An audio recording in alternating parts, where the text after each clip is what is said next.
మేము 7 మంది అన్నదమ్ముళ్ళం, నేను 4వ వాడిని. మా పెద్దన్ననే నాకు స్ఫూర్తి. ఈరోజు ఈ స్థాయికి రావాలని, ఒక స్థాయిలో ఉండాలని ఎన్నో కలలు మా అన్న ఆనాడు అన్నాడు. నేను ఎదుగుతున్న క్రమంలో మా అన్నను కోల్పోయినా. ఆ తర్వాత నాకు కనిపించిన పెద్దన్న అందశ్రీ అని చెప్పి నేను ఈ సందర్భంగా చెప్పదలుచుకున్నా. అలాంటి అందశ్రీని, తెలంగాణ ప్రజలకు స్ఫూర్తినిచ్చిన అందశ్రీని ఆనాటి ప్రభుత్వం ఎంత నిర్లక్ష్యం చేసిందో మనం చూసినాం. గద్దరన్న గురించి నేను చెప్పాల్సిన అవసరమే లేదు. గద్దరన్న వెళ్తే ప్రజాభవన్ ఆనాడు దొరల గడీల గేటు ముందల ఎర్రటెండలో గంటల కొద్ది కూర్చోబెట్టినప్పుడు తెలంగాణ ప్రజల యొక్క గుండె తరుక్కుపోయింది. ఇంత దుర్మార్గం, ఇంత కర్కశత్వం పరాయివాడి పాలనలో కూడా ఇంత అవమానం జరగలేదు. గద్దరన్నను ఎర్రటెండకు కూర్చోబెట్టిన వాడిని శాశ్వతంగా ఫామ్ హౌస్లో బంధించాలని ఆనాడే ప్రజలు నిర్ణయించారు. ఏ రోజైతే అందశ్రీ గలాన్ని నిర్బంధించాలనుకున్నాడో, ఏ రోజైతే గద్దరన్నను అవమానించిండో, ఆనాడే తెలంగాణ 4 కోట్ల ప్రజలు నిర్ణయించుకున్నారు. ఇక సమయం ఆసన్నమైంది, గడీలను బద్దలు కొట్టాల్సిందే అని నిర్ణయించుకొని లక్షలాది మంది రోడ్ల మీదకి వచ్చి ఈనాడు ఆ దొరల గడీలను బద్దలు కొట్టి ప్రజాపాలనను తీసుకొచ్చి ఇక్కడ కూర్చోబెట్టారు. ఆ ప్రజాపాలననే డిసెంబర్ 7, 2023 నాడు బాధ్యత తీసుకుంటే జూన్ 2, 2024 నాడు రాష్ట్ర అవతరణ దినోత్సవం రోజు తెలంగాణ జాతికి జయ జయ హే గలాన్ని అంకితం చేసినప్పుడు అందశ్రీ గారి భావోద్వేగం పరేడ్ గ్రౌండ్లో వారి కళ్ళల్లోనే చూడాలి. నేను చెబితే మాటలు సరిపో. వారి భావోద్వేగం నిజంగా ఆనాడు అందశ్రీ గారి భావోద్వేగం ఇంకో తరాన్ని, ఇంకో రాష్ట్రాన్ని సాధించేటంత స్ఫూర్తినిచ్చే గొప్ప భావోద్వేగం. అందుకే మిత్రులారా, ఈనాడు ఈ ప్రభుత్వం ఒక అందశ్రీని, ఒక గద్దరన్నను శ్రీమతి సోనియా గాంధీ గారి స్ఫూర్తితోటి ఈ ప్రభుత్వాన్ని మేము నడిపిస్తున్నాం.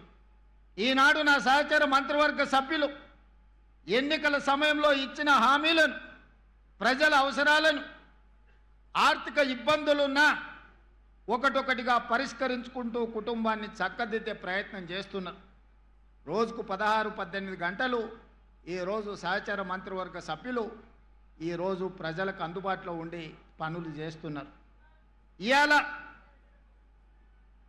మేకతోలు కప్పుకున్న తొడేలు ఈరోజు బయటికి వచ్చింది. మేకతోలు కప్పుకున్న తొడేలు ఈనాడు మాట్లాడుతుంది.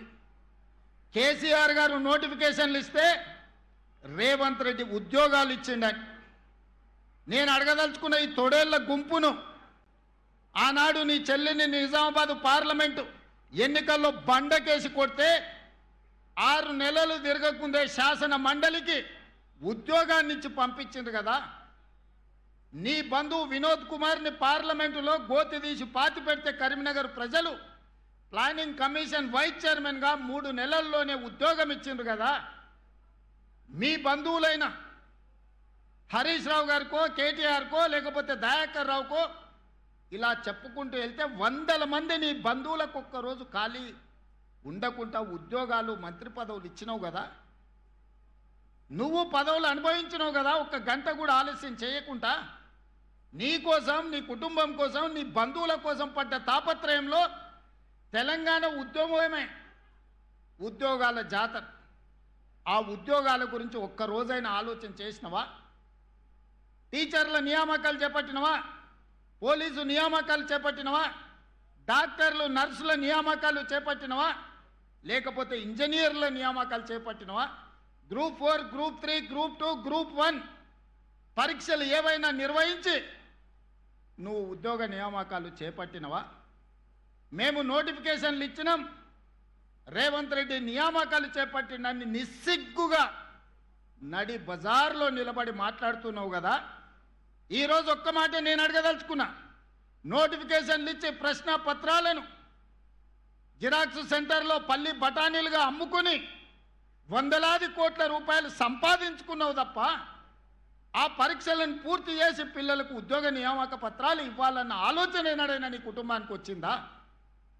నీకో, నీ చెల్లికో, నీ చుట్టానికో ప్రజలు బండకేసి కొడితే ఎంబడే మళ్ళీ ఉద్యోగ నియామక పత్రాలు అందజేసి మీ కుటుంబం కళ్ళల్లో ఆనందం చూసినారు, మీ ఇంట్లో పండుగలు జరుపుకున్నారు. కానీ తల్లిదండ్రులు ఉపాధి హామీ కూలీ పనిచేసి రూపాయి కూడబెట్టి ఉస్మానియా కాకతీయ యూనివర్సిటీలలో పీజీలు పిహెచ్డీలు చదివించి పోటీ పరీక్షలకు అశోక్ నగర్, దిల్సుఖ్ నగర్ చౌరస్తాలో, అమీర్పేట చౌరస్తాలో 10 ఏళ్ళు కోచింగ్ సెంటర్ల చుట్టూ తిరిగితే పరీక్షలు నిర్వహించి వాళ్లకు ఉద్యోగాలు ఇవ్వాలన్న ఆలోచన ఏనాడైనా మీకు వచ్చిందా?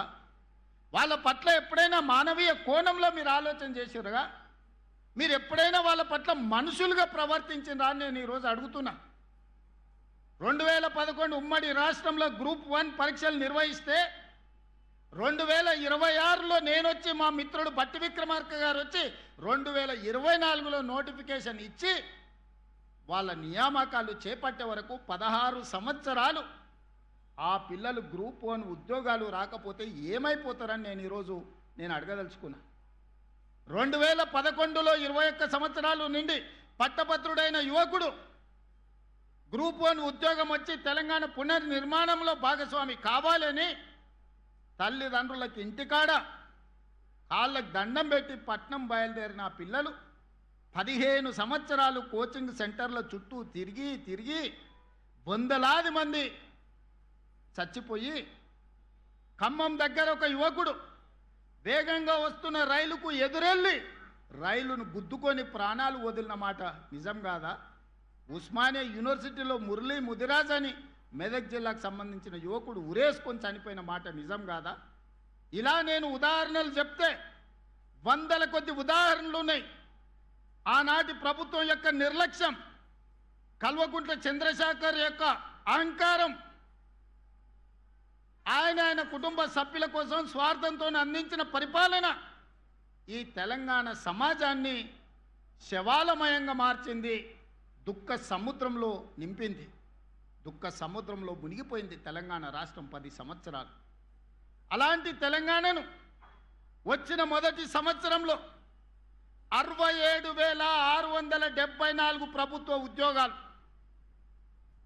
దాదాపుగా 70,000 ఉద్యోగాలు ఎల్బీ స్టేడియం సాక్షిగా, శిల్పారామం సాక్షిగా, నక్లెస్ రోడ్డు మీద ఉన్న అంబేద్కర్ సాక్షిగా నియామక పత్రాలు, ఉద్యోగాలు వచ్చిన పిల్లల్నే కాదు వాళ్ళ కన్న తల్లిదండ్రులను అక్కడికి పిలిపించి వాళ్ళ కళ్ళ ముందు నీ కొడుకు ప్రయోజకుడైండు,